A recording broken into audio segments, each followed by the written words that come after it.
Most of the people at this week's trade show probably won't ever visit Saudi. After all, unless it's for business or religious tourism, visas are pretty hard to come by. But by the looks of the stand behind me, which is one of the biggest and the most decadent with its fake turrets and castle-like appearance, it seems like Saudi authorities are trying to make the place more appealing. These men trying to show off Saudi's culture inside the stand weren't exactly rushed off their feet, but there was obvious interest in speaking to businesses from the kingdom. As chair of this organisation and the government representative who are running the show, is to really get tourism to stand on its feet as a major sector in the Saudi economy. We believe so tourism, and our economic council and the council of ministers believe so, that tourism will be probably the largest job creator in Saudi Arabia. So for us, it's critical that the mindset is there to be able to become even more welcoming to the tourist. No doubt the past 2 years of regional unrest have concentrated minds. Saudi, like many parts of the Middle East and North Africa, has a huge youth unemployment problem, and expanding the tourism industry could help create much needed jobs. But there's more to it than that. The government's been getting wise to its own people's potential. A recent survey showed that Saudis are the biggest spenders when they travel abroad, budgeting for an average of just over $6,500 a trip. Compare that with a global average of under $2,500, and that's reason enough to try and convince Saudis to stay at home and spend their money. And where better to do that than in cities like Mecca? Regarded as the holiest place in Islam, all Muslims have to make pilgrimage here at least once in their lives.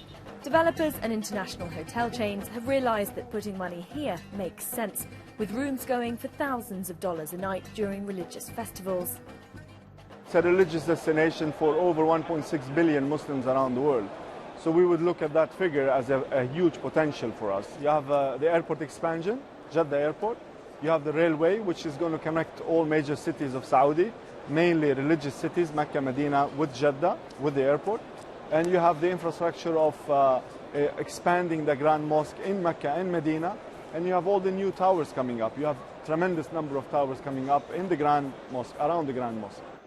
While money's pouring into religious cities and Saudi businesses like budget airline Nasser is expanding within the country, there is a feeling that opening Saudi up to a wider audience would have a knock-on effect for lots in the industry. In other part of the world, obviously the tourism for an airline industry is a very large portion of its business. And therefore we're trying to encourage this.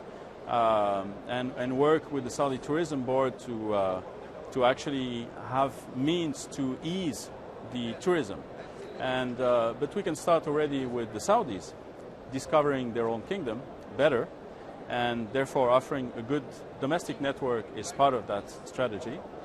There's a very large number of expats that actually live within the kingdom, 2 million expats living in the kingdom, and a lot of them would like to discover Saudi.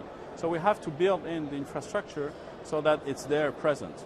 And as the time goes by, I'm very optimistic in the fact that as the time goes by, we'll ease the tourism, at least coming from the GCC, which they don't have the same restrictions, obviously, to not only come to Mecca, but to discover and visit other places in the kingdom.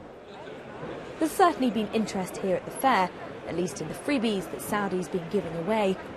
But until the country relaxes its tourist rules, it looks like there'll be more people pushing their luggage around these stands than packing their bags for Riyadh.